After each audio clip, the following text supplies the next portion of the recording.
As many fans of Blade Runner know, for the longest time, the only way to get your hands on the movie was the director's cut. It was released without many special features and with only the one cut in there. I had it for a while myself and actually got kind of tired of it, so I got rid of it. So now, rejoice all, it's available in a triple cut, like there's the director's cut, the regular cut, and this newly inspired idea cut. It comes with a bevy of special features, even more so on the Blu-ray, which I was lucky enough to check out because my buddy lent me his.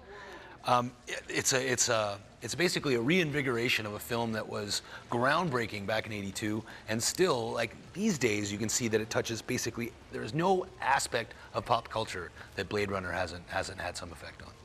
It's funny, if you had to ask me this about 4 months ago, I would totally disagree with you and go off on this tangent on how much I disliked it, because I saw it like years ago in my formative teenage years, and I didn't really get it. You know, like I thought it was kind of boring and dry, and it was no Star Wars. And then I went and watched it again in the theater because they did the re-release with the 25th anniversary, and I liked it better, but I still didn't love it.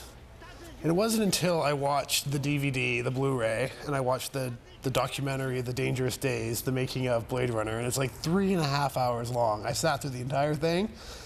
Coming out the end of it, I have a whole new appreciation for this movie.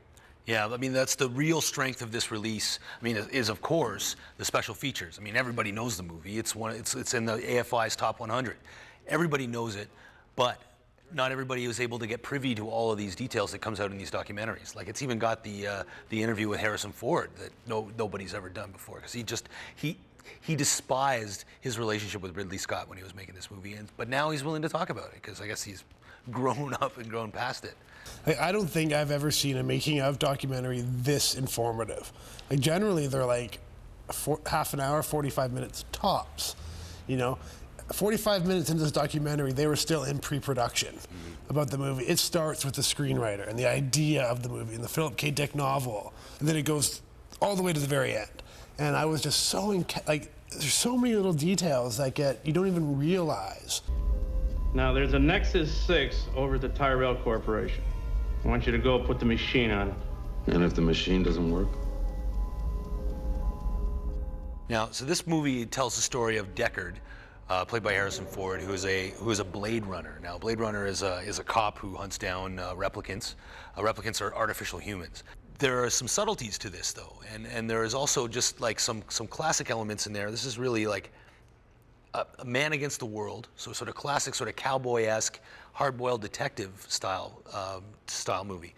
But with the different incarnations of it, like originally when it was in the theatrical release, there was a voiceover track that was added. Now, I guess that was sort of the studio's decision, because in the Blade Runner director's cut, yeah, the voiceover narration wasn't there. But I miss it. I mean, voiceover is sort of the sign of weak writing, but it's also a sign of a weak mind, because like the studios figure that you don't understand what's going on, you need somebody to explain it to you.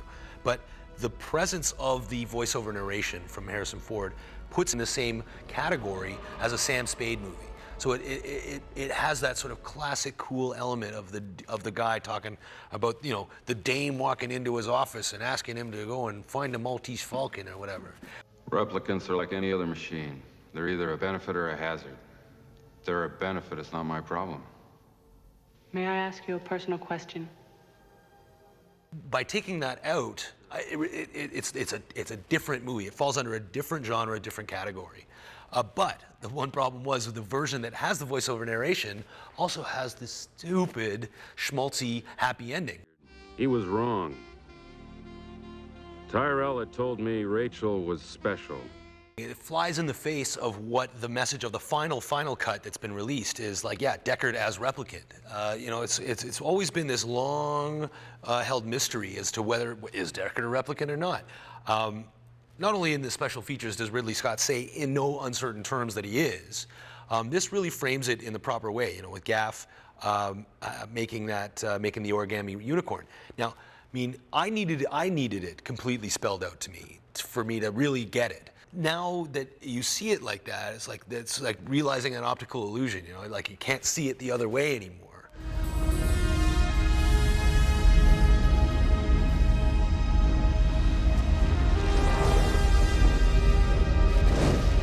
It's one thing that doesn't work for me, and I will never be able to get over, is the music. It is scored by some guy in a room on a synth.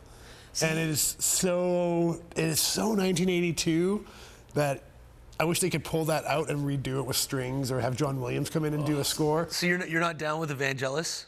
No. Oh, see, okay, now listen. I picture a guy with like a huge mustache and curly wavy hair, open shirt, like on his keyboards, because it's just painful. Dude, Vangelis is he's a consummate artist, and this soundtrack is arguably one of the most famous of all time, you know, like as far as just an electronic only soundtrack.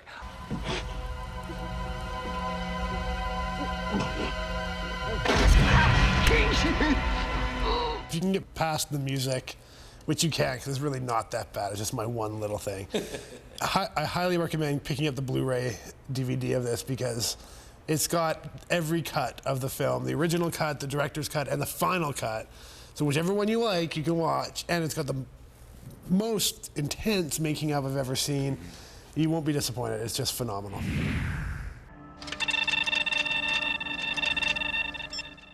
Blade Runner is overloaded with special features. In fact, it's got so many features that it's hard to really categorize them all in here. It's also got several different releases. If you have the means, there is nothing in these features you won't find informative. I've mined my way through the Blu-ray, and it was outstanding.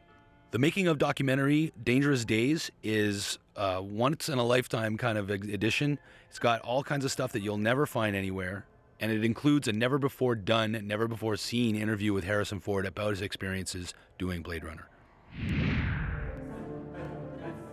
Jonathan Rosenbaum calls it the best sci-fi movie of the 80s. Time Out says it's dull and exploitative. Blake Davis calls it a defining work of science fiction. Brian calls it dazzling, stylish, inventive, and made in 1982. And Steve says it's a bloated smorgasbord of features that can make a Blade Runner expert out of even the most ignorant sci-fi neophyte.